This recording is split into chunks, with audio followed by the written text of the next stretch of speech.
This is Gilbert Andrew Garcia. Listen to my radio show, A Tip from Gilbert. Talk, inspiration, and prayer every Monday from 11 a.m. till noon on Houston's gospel leader, KWWJ. 1360 AM and streaming live on kwwj.org. Listen on the legendary KYOK 1140 AM and streaming live on kyokradio.org. KCOH 1230 AM, The Source. On San Geek Radio 95.1 FM 1460 AM. And Aliento Radio 101.7 FM and 1540 AM. Call in at 832-570-8075 and follow me on social media. See you then. This is Gilbert Garcia of A Tip from Gilbert. Houston's not working for everyone. People don't feel safe. Potholes are everywhere. Water bills are skyrocketing, and minority businesses are struggling. That's why I entered the race for mayor. Read about my 100-day pledge to Houston at GarciaForHouston.com. Thank you. Political ad paid for by Garcia for Houston campaign. All right, Houston, here we are. We are here again with another episode of A Tip from Gilbert. Talk, inspiration, and prayer. And, of course, now I'm candidate Gilbert. But my wife reminds me I'm not going to be mayor of 4030 Durness Way. Ruby, is that just what, is that what spouses do? She reminds me, I'm running for mayor, but I'm not running for mayor of 4030 Durness Way. That's right. I guess she's the mayor. That's right. Oh my Don't goodness. But so I have my partner Ruby Dang with me. She's my sidekick like Ed McMahon. Remember Ed McMahon? He would laugh on cue to Johnny Carson. There you go. You just need to just laugh. He was a paid professional laugher. Yeah. And you know what? He was jolly, he was fun, and well, he was paid to laugh. That's right. So I've got a lot to talk about. I think we already have a caller though. Oh my God, we have a caller. I got to let her through because she's my favorite state rep. And that's Christina Morales, who, wonderful. The Morales family has been like an icon in the East End for like 100 years, right. maybe even longer. Yes. And they have served so many people. And I'll never forget when she decided to, become an elected official. And I thought, what a great thing, because we need more committed, dedicated, really humble elected officials like Christina Morales. She's amazing. So she's coming on the phone. Family. Christina, are you there? I'm here. Oh my God! Hey, did you hear all the Gilbert. things Did you hear all the things I said about you? I caught the very end. And who's on the show with you today? Well, you are. You have. What it is, when it's this close to election season, I got so many callers, I can't even put them all in. But I wanted you to call in, Christina. Right now, Ruby's my professional Ed McMahon, so Ruby. She laughs on cue, Representative. Yes, She I laughs do. on cue. But no, Representative, this is a serious issue. I saw in the paper about the whole contamination in your district. And I have a lot of experience with contamination because when I was Metro chairman and we were there trying to go underneath the railroad tracks there in the Harrisburg area, and I remember a lot of people got mad at me because we were drilling, and everywhere we drilled, we hit contamination. And contamination is serious. And you don't know the full breadth of contamination. And you can keep drilling and drill around it. But at the end of the day, it is a terrible hazard for people, whether you're healthy or not, especially if you already have breathing ailments. But it's a terrible hazard. What did you find, Representative, and what's going on there? Well, Gilbert, thank you for asking about it. It's a very serious issue, and I'm glad that the state, the TCEQ, or the Texas Commission on Environmental Quality, stepped in and listened to our request for them to come in and take a look. But there's a project at 800 Middle Street that has really just not been my favorite project since it first started. When they first put the corporation together to create this affordable housing, these affordable housing units here in my district in historical Second Ward, they named it 800 Edo. And it was very disappointing to me because This is a old Latino community. It's always been known as Second Ward or Segundo Barrio. And to put Edo on it was just felt so insulting to many community members. So I sent a letter and said, listen, you need to be more respectful of the community that you're moving into. And they did change the name to 800 Middle Street, which is the actual address of the location. But then, some of the residents in that area who had invested, one invested in $1 million home there, was upset about affordable housing. And I told him, I'm sorry, but you are part of the gentrification going on. We cannot have, our residents are being pushed out. Their taxes are going way up. So we are for affordable housing. But he was persistent and demonstrated to me the issues with the infrastructure there and the traffic for potentially 800 units. They're going through these tiny streets that literally are only fit 2 cars without sidewalks and have ditches. I mean, it is not designed for that. But then he brought up the issues with contamination. And then I recalled as well that it was an incinerator for the city of Houston for many, many years.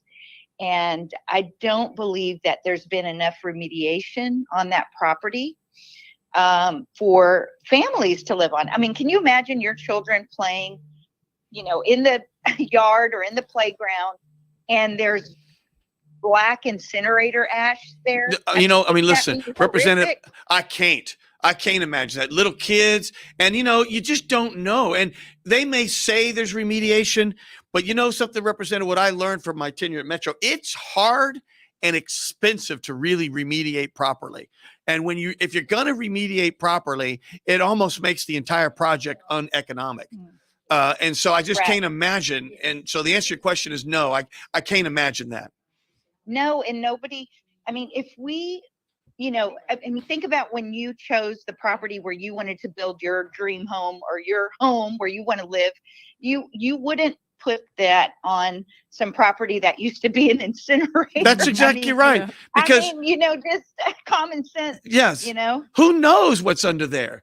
And unless you really get like some huge, what do you call it? Front end loader. One of those things that just digs it. I learned that from Bob the Builder. Yeah. Can we build it? Yes, we can. Yes, we can. My kids were on Bob the Builder. You'd have to dig deep to really figure out where it all is and where does it end. Well, and I do want to share one other bit of information, and I'll tell you how a lot of this was exposed was adjacent to the actual where the development is going on. They had to put in a storm sewer. And so this storm sewer serves that whole area. And when they went in to install this storm sewer, they literally removed 300 truckloads of incinerator ash. Oh, and the neighbors recorded it all. And it's all just, it looks black, it looks unhealthy. And, the only thought that keeps going through my mind is little kids playing outside, and literally they're running around on these terrible chemicals, these contaminants, or breathing it in, or it's in their water. I mean, I'm not trained in environmental, but you can see it. An untrained person can just see that it just doesn't look very healthy. So I'm very happy that TCEQ did cite NRP, the developer, with or the housing authority, I should say, with at least 4 violations, and they're required to respond within the next couple of weeks. So I'm just watching it like a hawk, trying to see what's going on there. Well, we want you to keep us informed, Houston. We want Houston to be informed, because if it happens here, guess what? It's going to happen everywhere. And people need to be involved and need to speak out, because you can't wait till it's just in your neighborhood. You got to speak out when you see injustice anywhere and everywhere. And it's all, and represent, isn't it always like our community, the Hispanic community, the African American community, the people who really need some of the support the most, are the ones that are always where they have all these things. Oh, let's just cover it up. They won't know. Yes. It's terrible. Exactly. It's terrible. I mean, the people who would live in this this multifamily unit would have no other choice but to live there, and it would be under these dire conditions. And from what I understand, I haven't seen it written anywhere, but one of the news reporters told me that some of the folks from Fifth Ward, where we found contaminants over there, would be moved to this multi-family unit. And it just is, I mean, that's just terrible that you would move folks from one contaminated area to another. So we're happy that TCEQ stepped in. Let's hope that, hey, maybe everything's great. I doubt it. It doesn't look like it, but we want to make sure that every test is run, every stone is uncovered. Stone uncovered. You know, yes, you know, Representative, literally. I'm going to change subjects just for a minute because you brought something up very important. And if you're on the other side of this, I still think you're the greatest ever. Who comes up with these things like we're going to call it 800 EDO? I mean, who are these people? You know, it's like, wait a minute. I mean, you're trying to be cool and trendy versus people who've lived here for, 100 years, their community. And, who comes up with that? I think it's the same people who come up with, let's just call us Latinx, Latinx, is that one gets me, Representative. It's like, wait a minute, you're going to change the Hispanic language, the Spanish language that's existed for thousands of years, where we denote masculine and feminine by the end of the vowel, and you just want to just call us Latinx because it's a cool thing, and change 1,000 years of the Latin language. Who are these people, Representative? They need to be much more sensitive to the history of certain things. Yes, I totally agree with you. And especially when it came to naming parts of our community Edo. And I get it. There is a section of our city, which is very near Second Ward, that is called Edo. It's East Downtown. But please don't call Second Ward Edo. And vice versa, but of course that usually doesn't happen to vice versa. I know. But here in Second Ward, I know it's to attract folks to further gentrify this neighborhood, which I get it. It's a double-edged sword. Maybe we'll finally get a good grocery store over here, because, food deserts are real, and we struggle. We have to drive out of this neighborhood to go to a decent grocery store. And I just think about these women that I see walking on Canal Street with a stroller and their children. And where can they find groceries? Right. They literally would have to, get a ride or get on a bus and bring groceries home. There is no stores that are accessible to this area, but they will, try to attract people by changing the name to Edo. Now, the Latinx thing, I struggled with that in the beginning, but after doing some reading and research, I'm a little better with it now. And I understand, a lot of our young Latino community is more open to that term. So I think, I'm feeling okay with it now, but I did struggle with it in the beginning as well. And I still use Latino. I still don't say Latin. Well, Representative, you are a real great public servant. Thank you for calling into the show, and please call in more. And we want you to give us an update on this whole thing because we want to follow it here. Gilbert. I'm going to call back as soon as I know more. Thank you, madam. Thank you, Representative. Have a great day. You Bye. too. Bye, Ruby. Bye-bye. She's what a public servant should be. Ruby, she really is. And she works hard. She's humble. It's all about the people in the community, which I think it goes back to her family and her family roots and what they taught her. They taught her well. Well, I mean, that's the community I grew up in. Oh, so we all knew about her family and all the work they do and they continue to do. But, it's interesting, Gilbert. Again, I grew up in that area, and there's a park called the Mason Park that our family used to do all our, all our holidays were there, and I remember that fondly. I passed by the other day and it's just transformed, and it's a beautiful park, right?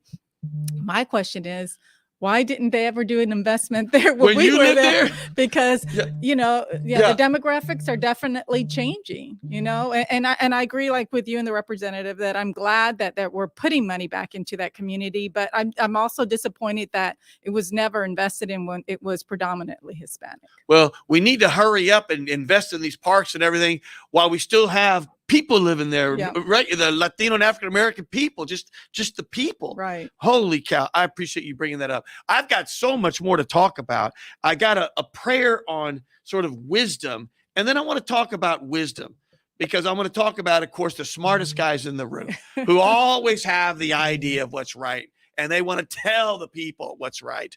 But I have another person that's called already. She's called in twice, so I don't want to leave her on hold. Who is that again, Miss Producer? It is Michelle. Michelle, are you there? There was an old song by the Beatles, Michelle, my belle, and then it goes into French. Bons anges. I mean, I don't speak French, but Michelle, are you there? I am here. Thank you so much for having me on the show. I'm so happy to get a chance to talk to you. Now, my sister's name is Michelle. It's a lovely name. It's a lovely name. And when we grew up, we called her Michi. Yeah. Maybe that's a Latino thing. We called her Michi. Michelle, tell us what you're doing. Now, I know you're running for office. Tell us what you're running for. And I want to know what's like the big issue right there in this campaign for you. So I'm running for School Board of Trustee in Cypress Fairbanks ISD, position 3. And for me, one of the biggest issues is diversity. The school district is growing at an exponential rate, and the demographics are changing continually.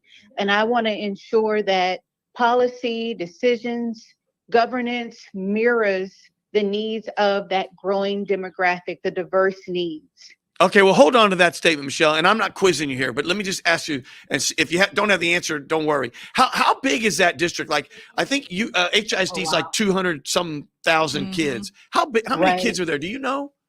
So 117,000. Oh my God, y'all are huge. Yeah, I did not know that. That is humongous. Yeah, and it's growing. Just exponentially. If you drive down 290, you'll see the growth. And let me ask you this then, Michelle. When you talk about demographics, I don't know the exact numbers here, but I think HISD is severely dominated. And I don't know if it's in the 70s or 80% by Hispanic and African American. What are the demographics there? So the majority of our students are Latino and then African American and white. Very, very interesting. Asian, yes, and Pacific Islands. Are you a first-time candidate?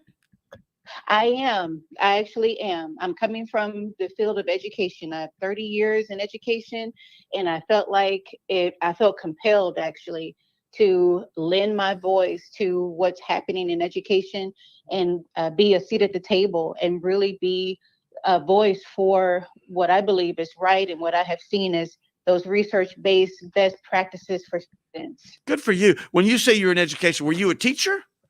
I have been a number of things, Gilbert. I was very blessed to start off as a teaching assistant, working with 2 amazing ESL teachers. Then I went on to be a records clerk and finally finished college. I taught in elementary, middle. I was a coach of soccer, track, and basketball, and assistant principal, and finally assistant soup, coaching principals, hiring principals. Holy cow, you've done everything. And now I'm in higher ed and doing some consulting. Oh my God. I almost felt like I heard 5 golden rings, 4 calling birds, 3 Frenches, 2 turtles, and a partridge in a pear tree. I mean, I felt like you were just going through this whole list. I think that's phenomenal. Well, you know what? If there's anyone qualified for that position, it's you. Thank you. Thank you. Well, give us, where's your website and all that kind of stuff? People want to know about your race, want to read about you. How do they do that? They can find me at about.me/vote for Dr. Michelle. Do that one more time. About .me /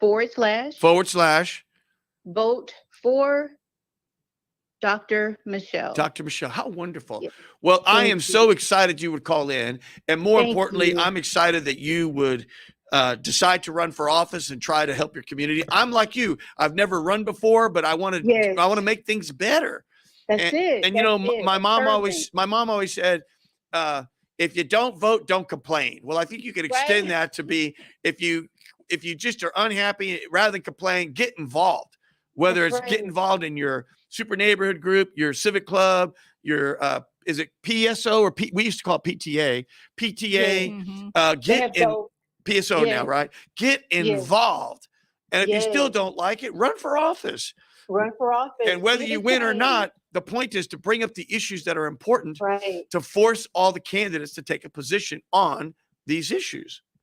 Exactamente. Well, Yes. Michelle, thank you for calling. I do hope you call again. Thank you. Thank you so much. It was such a pleasure. Thank you so much. You all have a great day. You too.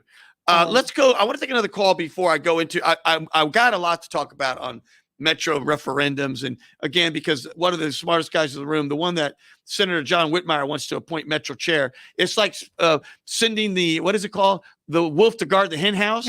You know, I mean, so Right. really, I mean, if you want to destroy Metro, what do? You put an anti-Metro person in charge of Metro. That's right. And so, you know, who writes all day long. I mean, it's like he just obsessed with Metro, you know, day and night.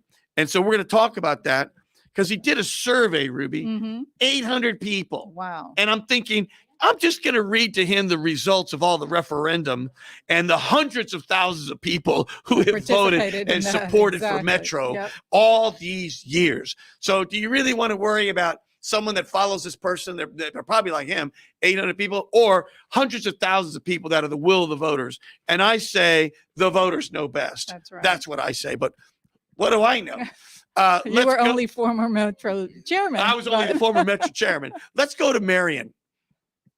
Marion, are you there? She's coming on. Marion, are you there? Marion.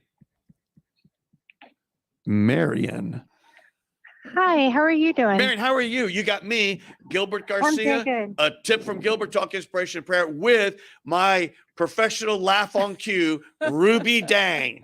Hi, Marion. Hi guys, how are you doing? We're doing well. We're going to talk. So- We're going to talk a little bit about some of the smartest guys in the room on Metro. We're going to talk about that. I'm going to talk about affordable housing, but I know you have a lot of interesting views, and I share a lot of those views. And so I think you want to talk a little bit about the recent activity by Metro regarding the B Cycle program. Yes, and the reason that I wanted to talk to you all about it is the company that Metro is signing this contract with is a company called P is in like Paul, B is like boy, SC Urban Solutions.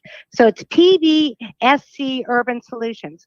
I invite everyone to look up their history, look at the number of times that they've either gone bankrupt or almost gone bankrupt, look up at the number of times that they've had problems with their system to the point where it wasn't working. New York City, and I believe it was Boston, but there were two different cities, actually didn't pay them their full contract because they were having problems with the electronic part or whatever, some sort of a computer issue.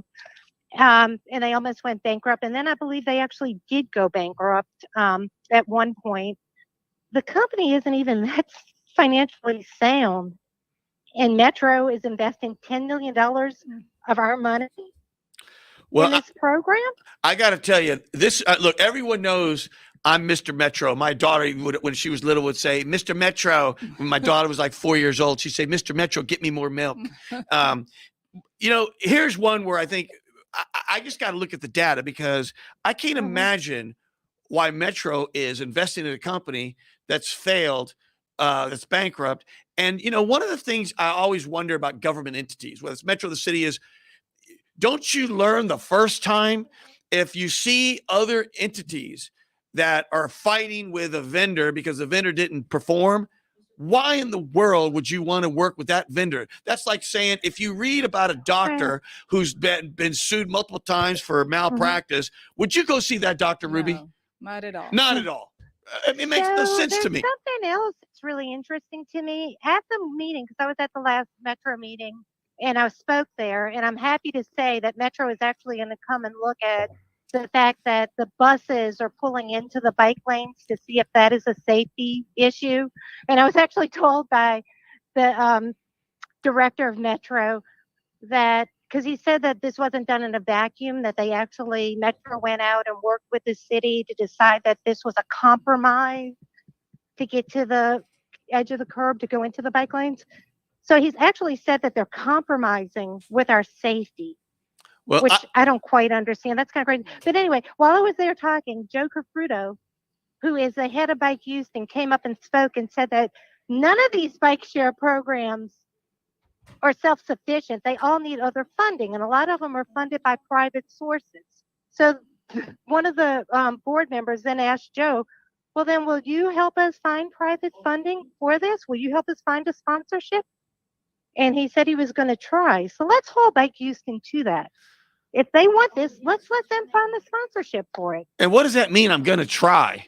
I mean, That's what he what said. does You listened to the try meeting. mean? It should be, you want the program? Get the money.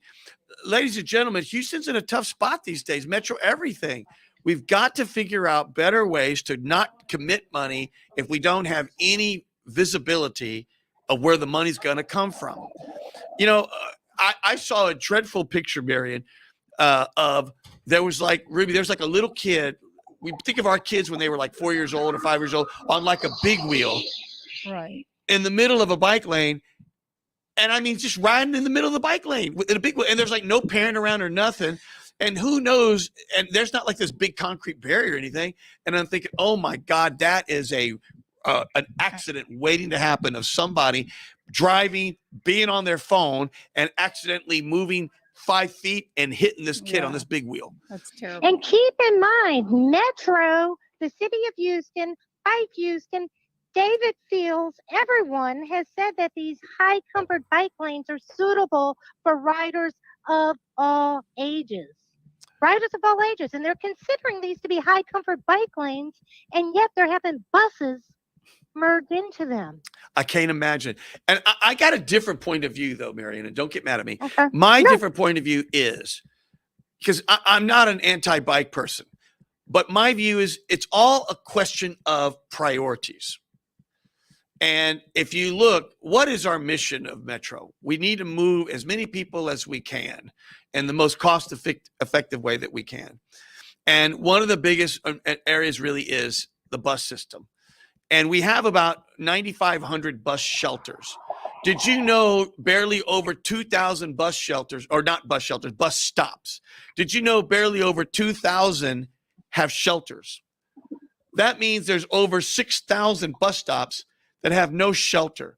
Well, how are you going to get people to go out in the 108-degree heat to ride a bus if there's absolutely no shade?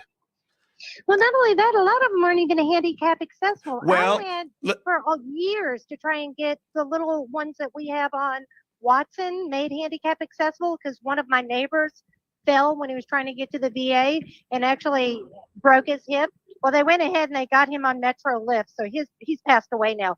But it took me, I can't tell you how many times, going down to Metro, speaking on it, having private meetings with Tom Lambert and everything else. And finally, I gave up. And then like 6 or 7 years later, they came and they made them, they say handicap accessible. They're still not. I invite anyone to come look at them and tell me if you could get around on a wheelchair. In these. Well, my second comment was going to be about half are not handicap accessible, about half. So that means the streets are broken. There's no ramp. There's no nothing. And so with the ADA Act that I think was implemented under George Bush, the son, if I'm not mistaken, we've had all these years and they're still not handicap accessible. So it's a question of priorities, in my view. And I just think that the bus system is there. We've got to get the bus ridership up. And what's one of the ways to do it, in my view? Put some shade and make it handicap accessible like the federal law says. Right. We can get to other things. There's lots of things we'd love to do, but we got to do what we can do. Well, I'd love to see real quick, there's a Bob Choate on my screen that says most of the people waiting are a half block away in the shade. So what he's saying is people that are trying, I guess, in some bus stop around where he's at, people are a half a block away in the shade. Yeah. And I guess they do the old, when the bus comes, they're like run into the bus. So Bob, thank you for putting that on there. Marion, I didn't mean to interrupt you. No, and I'm sorry for interrupting you, but how about we take the bus lanes off of major thoroughfares? We have connective sidewalks everywhere that there's like on a major thoroughfare where we have a bus stop, we have a connective sidewalk so that the people, at least on major thoroughfares, can have a sidewalk when they get off of the bus to get them to where they need to be. I mean, what about if we just start in a smart place and make that happen and then build off of that? I don't know. Well, a lot of people are interpreting my comments, and I think of it as fiscally sound and frankly transparent and honest. But a lot of some of the bike community is really mad at me, and they're like, they're saying mean things on my website and things like that, and they're trolling me. And I am pro bike. In fact, I'm the one that when I was Metro chairman made sure that the rail cars had ample space with no seats. Yeah. Why? So you could just bring your bike right up and just roll it right into the train and connect to the system. And as we have bought buses, I've insisted that the buses have racks and space underneath to make sure we can accommodate bikes, because we do want multimodal transit. So, Marion, I'm so glad you called in, and I hope you call in more, because this is a subject that's very, very important. Mm-hmm. And FYI, I am totally not against bike lanes in any way, shape, or form, but I am against bike lanes that I feel are dangerous and don't make sense. And I'm sorry, but if you could put a bike lane on a quiet street 1 block over, there's no reason to put on a major thoroughfare. Wonderful. Well, I appreciate you calling in. I hope you call in more. Thank you. You have a good day. You too, Marion. Ruby, we had a forum about transit, and there were a lot of people who ride in bicycles and so forth. And one of my colleagues that's running, Lee Kaplan, who's a real thoughtful guy, said, how many of you wore a helmet today? Because he was trying to talk about bike safety. Mm-hmm. And they boot him. Wow. And it's like, all he's doing is talking about bike safety, because he bikes. Right. And he wears a helmet. I don't know. We all gotta, sort of work to get along, and that's why I have a prayer we're going to talk about. But I had the pleasure of attending something this weekend, and it was called the Neighborhood Assistant Corporation of America. Let's put Bruce through if we could. Daisy, can you put Bruce through? Bruce, are you there? Bruce. Gilbert, how you doing? There's two Bruces. There's Bruce and there's Bruce Springsteen Bruce. So people just call him Bruce. Bruce, this is Gilbert Garcia with my sidekick, Ruby Dang. You're on 5 radio stations right now. All of Houston's listening to you.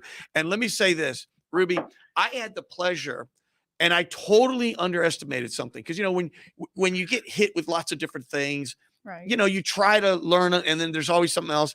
And affordable housing is something near and dear to me, because affordable housing is not affordable. That's right. I mean, it's one of those, what do you call a word when the word doesn't really match up with the word? But it's affordable housing. That's exactly right. It's not affordable. And so I was introduced to some of Bruce's team, and Bruce, it's called the Neighborhood Assistance Corporation of America. And first, it's huge. It's just huge. Second, they are doing the Lord's work. And I mean, they are transforming, and I hate to use that word because it's kind of a cliche, but they are transforming home ownership in America. So what they do, Ruby, and I'm going to be quiet. Mm-hmm. And all of Houston, I hope you're listening to this, because this is so important to benefit the people. They are recognizing that affordable housing is not affordable. Mm-hmm. And they are recognizing that one of the areas that you got to look at is, number one, interest rates are high. So how do you get rates lower? And number two, developers are always trying to get land for the city and develop and then sell it for very premium prices. Right. How do you kind of get the developer out of it? Mm-hmm. And is there a way you can get money to the people and then build housing directly for the people and cut out all this sort of profit if you're a nonprofit? And that, in a nutshell, is what NACA is. And they had a thing this weekend. It was like 4 days in a row. and I had the pleasure to go Sunday, and it was by Bush Airport. Of course, I live near the Astrodome, and I thought to myself, well, golly, it's by Bush. I said, you know what, I want to go because I'm a candidate for mayor. People know me, but I really am a citizen that wants to learn. So I drove up there, and the first thing I see is, man, this parking lot is packed. And then I go in, and it's this huge room. Wow. And there's all these people lined up with computers, and they're all doing stuff. And there's all these people with colored shirts. Certain people have yellow shirts that are the NACA staff that do certain things. And some have black shirts that are NACA staff that are like counselors. And what they're doing is getting people, explaining the program. Then they're letting them type in their information. And then they go to a financial counselor. And are you ready for this? If you have some of your information already ready, you get approved right then and there. Wow, how wonderful. Isn't it amazing? No, I've never heard of that. Yeah, How it's great. I know. And so then Bruce took me to the back, and there were like 200 people there getting their information at the beginning before they go on their different stations. And these are everyday people. Right. And I was able to, Bruce was kind of to let me address them. And I got energized just from the people and their hopes and dreams of wanting to have the American dream, build home ownership, build wealth for their families. And that's what it's all about. So, Bruce, I mean, I really mean it. You guys are fantastic. I mean, how did you come up with this idea? Well, I don't have to say anything else, Gilbert. You know this stuff, and not that, but and the people that know you are not surprised, but the people that are just getting to know you are saying they're just blown away from your energy, but more so from you getting into the minutia and the details and your openness to sort of look at the solutions that can do things on scale. Yes. On scale. I mean, that's what you've done with your own business, and that's what we're doing. So it's there's a lot of good things that I call boutique things out there, but there's not a lot that can do things on scale, and that's what we're doing, and that's what you're doing in your own businesses. So just to make a long story short, I started NACA 38 years ago. I wanted to fight for economic justice. I started with the Hotel Workers Union here in Boston, and we negotiated the first housing trust fund for union management. And then we still could not get mortgages for low and moderate income people of color. And, so we were the first to actually take on the fight on a large scale predatory lending. We actually coined the term predatory lending back in a campaign in the 1980s in Boston. And, we've been fighting these predators for many, many years. And, and we've won. We've won every fight. It took us 4.5 years to beat Fleet. It took us a number of years to beat First Union and Ford Motor Company and Senator Phil Gramm and many others. But when you win these campaigns, then what are you going to do? Well, what we did is saying we're not going to rely on the same people we've been fighting to implement the solution. So we're going to implement the solution. And when we did the first agreement with Terry Murray, CEO of Fleet Bank, we had a meeting. We had taken over a meeting that he had done with the Harvard Business School graduates. We shut that down at the Newton Marriott Hotel and said, I'm going to settle this. And he did. I mean, he did an $8 billion in-city program, and he ended up providing access to us for $140 million in a mortgage product, no down payment, no closing costs. The last thing he said is, you're never going to be an activist again. You're going to be so consumed with the mortgage process because it's so highly regulated that, it's going to take you down. And I've given you enough rope to hang yourself. But what he didn't realize is that he gave us full control. So we've been able to reinvent mortgage lending. We've been able to reinvent that. And now we have $20 billion of the best mortgage in America. $20 billion of that. and and so, but now we got to reinvent how housing development. Just as you're saying, Gilbert, we got to reinvent that. And that's what we're looking at doing, and that's what we're excited about working with you on, saying, you know, there's a way to make affordable housing, because there's no affordable housing being built in this country. Well, I'm going to give a quick stat there. So I'm building affordable housing. You know what affordable housing is in the city of Houston, Texas? I'm afraid to ask. $300,000. Wow. Who can afford that Wow. right now, especially with rates the highest they've been in 22 years? Right. Who can really afford Right. that? And the answer is not the people. Mm-mm. You might be getting out of towners or something, or young professionals, but we're gentrifying our neighborhoods. Right. So we've got to find a way to get affordable housing. And this, I think, is one of it may not be the only answer, but it's a darn good one. Yes. And so the NACA whole model is, we're going to get you financing below market. So I know it may be almost 8% now, but I'm going to get you, 6 3/4, something lower. Yeah. And then they're going to say, and we're going to work to build first class, nice modular housing by us building it. We cut out the middleman, so to speak. And these are homes, not mobile homes like you have on wheels, Right. but modular homes that are built. So they have the pricing power of building several homes at one time. Right. And then they bring it and they put the slab and everything on the land, and then they put the home. And they want to team up with the city to find a way to buy the city's land way below market. Hopefully it's something like $1, because the whole point is to get people living in the inner city and in the city as a whole. And the city has vacant property, unused property, and they do certain things like this with the private sector. But of course, they're looking for private profits. Right. So I just think it's a great idea. So let me ask you this, from soup to nuts, if someone was there like yesterday, there was a real nice gentleman. Oh, I better not say his name because I didn't get permission. But there's a real nice gentleman who let me sit in on his process. Mm-hmm. And I think he's probably was approved or going to get approved yesterday, because he had all his ducks in a row. He was all excited. He came in from Dallas, Ruby. Wow. Came in from Dallas. So let's pretend he did it and he got it approved. So then what happens from there? Is he on his own to find the housing? Because right now y'all are still at the front end of building housing. So he still needs to find the house. Is that correct?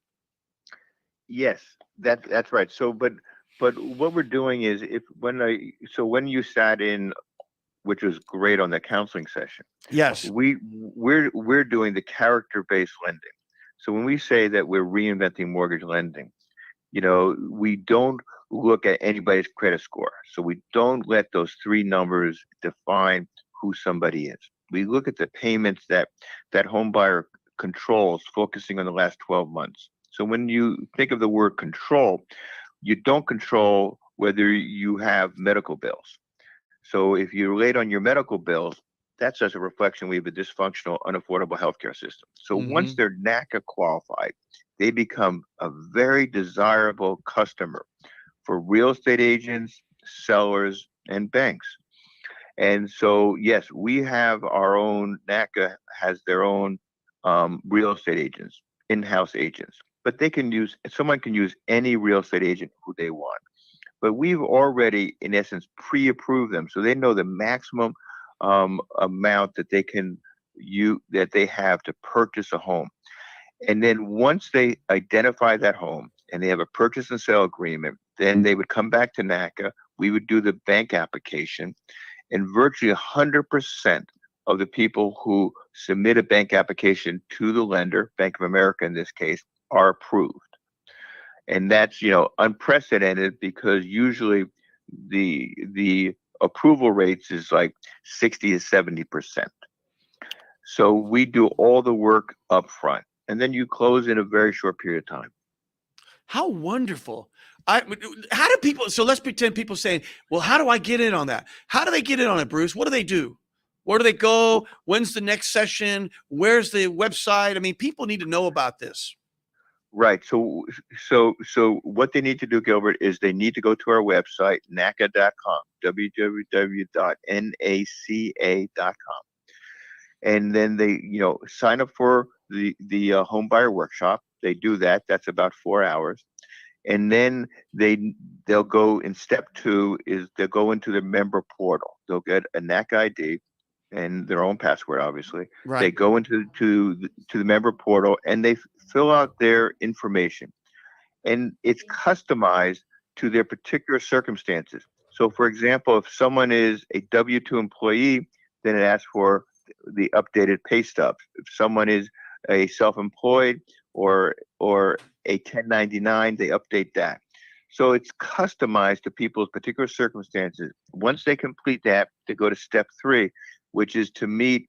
It can be face-to-face in our Houston office, where it can be by video, with a NACA counselor. Every one of our counselors is a HUD certified counselor and a mortgage loan originator. So they have all those licenses. So they go through that, they get NACA qualified, then they find a home, close it, and then they have NACA's Best in America mortgage. And as you heard, it's, by definition, it's the best mortgage in America because we're licensed in all 50 states. And the regulators have signed off and agreed that we're the only entity in America that says we have the best mortgage in America. I'm ready to take the hill. When you get like your drill sergeant right there, and I'm ready to go take the hill, Ruby. There's that whole saying, Houston strong. Right. There needs to be one that just said NACA strong. That's I am right. NACA Yeah. strong. Yeah. Well, I tell you what, Bruce, real quick, where's the office here in town? The office here in town. Yeah, if you have that handy. If you don't, yes, I'll find it. No. Okay. No. Give me one quick second. Houston, y'all need to look at this because everyone knows the issue, but now there's a solution, and that's the key. And so you got to go. So I'm going to give that to you in 1 second. I should have that in front of me. We've got 47 offices around the country, and the offices in Houston is It is. Here it is. It is 14425 Torrey Chase Boulevard.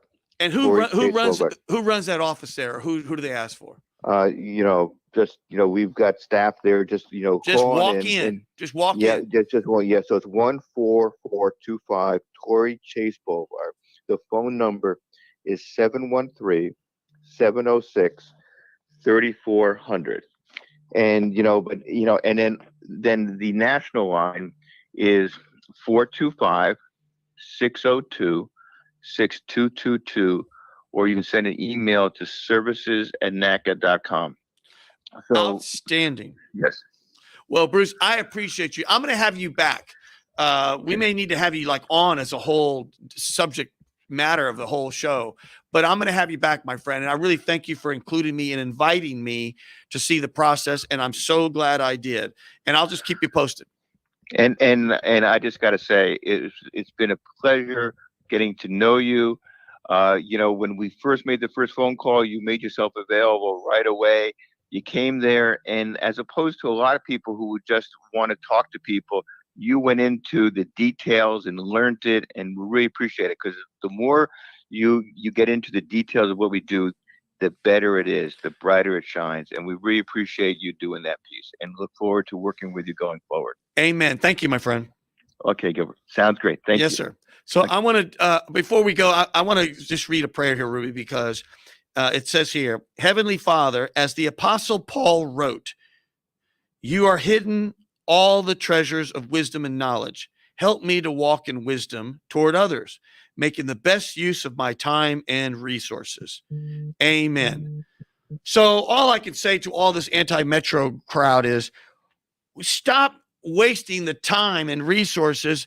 And, there's a song by Eagles, get over it. So there's this smartest guy in the room, 800 readers answered some survey.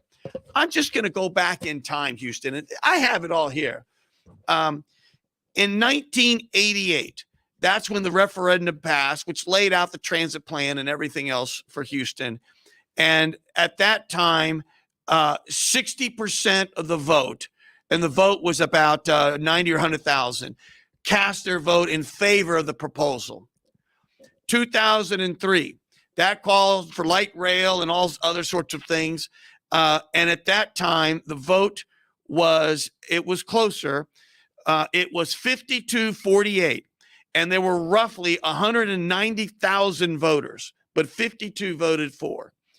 In 2012, the referendum, and this was about essentially reconfirming Metro's positioning, getting Metro additional funds, Ruby, on the general mobility, et cetera. You ready for this? It passed almost 80-20. I remember that. Yep. And then the most recent referendum in 2019, which is about expanding Metro, going into other areas, more rail, et cetera, passed. 222,000 voters, 68% voted for. My goodness, can we quit relitigating? It's like they just want to keep going till they get the outcome that they wanted. Right. And so let's get past this. And so I asked Senator Whitmire in one of these debates, and I'll let Houston be the judge. Let's just tee that up there, listeners and viewers. If you're on the website, you can view it yourself. If you're not, well, enjoy at least the audio. Let's see if I can put that on.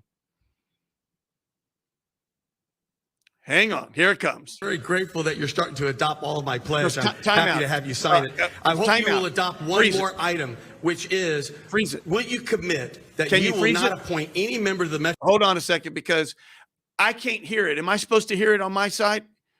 Okay, so then go back then. I'm not supposed to hear it. Okay, so ready, go. Play it, and I'll be quiet. Let's let them turn it as loud as you Senator, can. I'm very grateful that you're starting to adopt all of my pledge. I'm happy to have you sign it. I hope you will adopt one more item, which is, will you commit that you will not appoint any member of the Metro Board who would vote to take Metro resources to plug the city's financial hole? Would you pledge that, sir, that you will make sure every board member of Metro is in support of transit? I'm running my campaign. Mobility is one of our highest priorities. Houston, you have your Metro answer. needs to be scrubbed. It needs to listen to our residents and go forward as we have a great city and have the mobility that we're looking for. Yep. There's the answer. Yep. So I don't know about you, Ruby, but what the heck was the answer? What was the answer? Houston, we need mobility. Yep. I mean, he wouldn't answer. No, he You know, when didn't. you don't answer, that typically means the answer is, no. No. Right. Yeah. I'm going to ask him again because, listen, whether you're for or against or what, no matter what, the citizens deserve transparency. That's all. And, that's all. It doesn't mean reasonable people can agree to disagree on policy. We can That's agree right. to disagree on things. We don't need to be ugly. We don't need to do all those things. We don't need to attack. But it makes perfect sense to say Metro is such a big part of the city, just like public safety, the firefighters, et cetera. What type of Metro board member are you looking for? How easy to say, well, I want people who believe in transit. Now, that doesn't mean you just waste a lot of money. Right. It means you do transit, do it smart and better. And I'm not going to agree with everything Metro's doing. Like this B cycle, I would want more data on this vendor, because if they declared bankruptcy before and if they haven't performed before, well, that's probably a warning sign. Right. But I don't have the data, and maybe the data supports it. But ultimately, I think it makes sense to say, do you support people to be on the Metro board that are pro-transit? And every candidate should answer that question. So citizens, when you see these candidates, ask them the questions, because you have a right to know. They work for you. And then I heard him say, well, Metro doesn't listen. Yes, we do. We listen to the will of the voters. That's And the right. voters have spoken multiple times. And then I had another candidate say something about, well, the line over there at Post Oak, nobody rides it, which very few people ride it Right. because the system's incomplete. But here's what got me. He goes, and people who live there, they're not going to want to ride the bus. It's not for them. It was never for them. It's for the workers. Exactly. The workers who live out west, who cannot afford to park there anymore. It's very expensive, and metros to bring them into the transit centers on the north and south so they can get on the bus and get to the office buildings. I can't help that COVID happened, and now people are still working remotely, and people do not feel safe shopping the Galleria anymore. Those things have happened, but we got to complete the system. Early voting, Charlotte. Thank you, Charlotte. Charlotte is reminding me, she's on my screen here. Early voting is coming soon. Everyone needs to vote. Whether you vote for me or not, it's less about me. If you want to vote for John Whitmire, that's fine, or Sheila Jackson Lee, or if you want to vote for David Lowy, any of them. The bottom line is vote. That's you right. can vote. Robin Williams, everyone who's running cares. Vote for whoever you want to vote for. Lee Kaplan, Goodman, MJ Khan. Vote. Robert Gallegos, Jack Christie. There's lots of good candidates. Vote. So I've got like 5 minutes. Let's let in a caller that's been very patient. And hopefully we know we only got about 3 minutes before we got to tune into our closing ad. Go ahead. Carmen, are you there? Yes. I am so sorry. I know you were holding for like 100 years, and I know that we're at the end of the show, but I had to get you on. I saw it was you. Everybody, Carmen Nuncio is on the phone. She has been a long-time activist in the East End. She's been engaged in everything. She's been a precinct chair. She loves Houston. She puts her time and treasure for Houston. Carmen, what do you got for Houston? I just wanted to tell you and Christina Morales, thank you very much for what y'all are doing for our community. I really appreciate what she's doing in the East End about the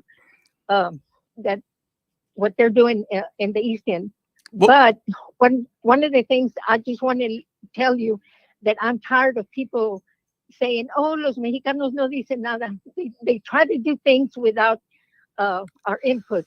And I'm just tired of that. And another thing, one real quick, like what we're going through with HISD, it's terrible because our kids are the ones that are paying for the superintendent that we have now. And I am doing everything in my power to help make this better, but it's very hard. And I'm glad that Christina Morales is helping us with this. And I appreciate you and her very much. And I'm looking forward to the day where I can call you Mayor Garcia. Oh my goodness. I'm hugging you in cyberspace. Carmen, let me ask you something. And I know you didn't mean for this question to come to you, but who inspired you to get so involved? Was it your parents, or when did the light bulb go off in you? Because you've been such a big activist. How did that start for you? My parents worked all their lives and they were never able to get involved in our education. And I thought about that when I get married and have kids. I want to be there for them, and not only for my kids, for all the kids in our community. Because a lot of people would ask me, why do you do that?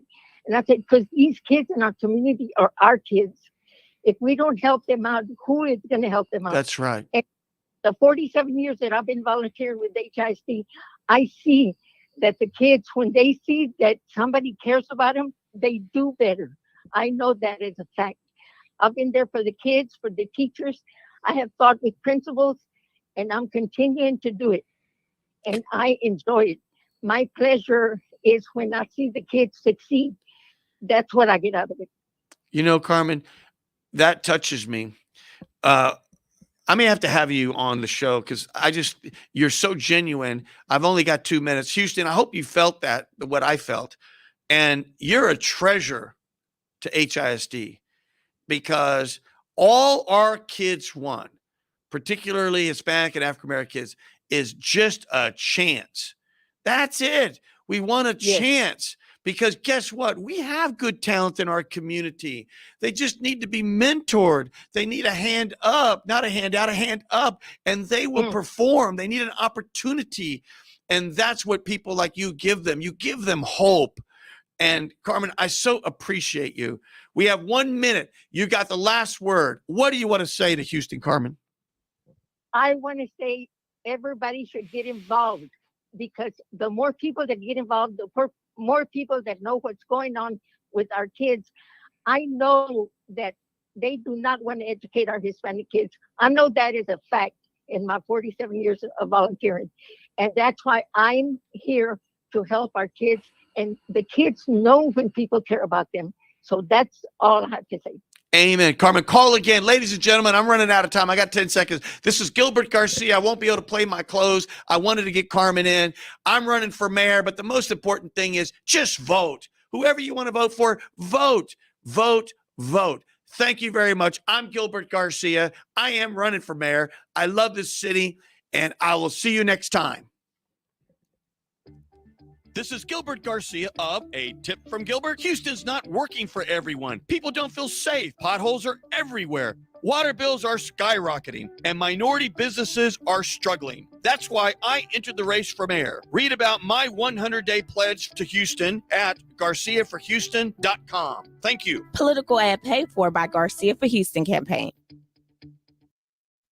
This is Gilbert Andrew Garcia. Listen to my radio show, A Tip from Gilbert. Talk, inspiration, and prayer every Monday from 11 a.m. till noon on Houston's gospel leader, KWWJ. 1360 AM and streaming live on kwwj.org. Listen on the legendary KYOK 1140 AM and streaming live on kyokradio.org. KCOH 1230 AM, The Source. On San Geek Radio 95.1 FM 1460 AM. And Aliento Radio 101.7 FM and 1540 AM. Call in at 832-570-8075 and follow me on social media. See you then.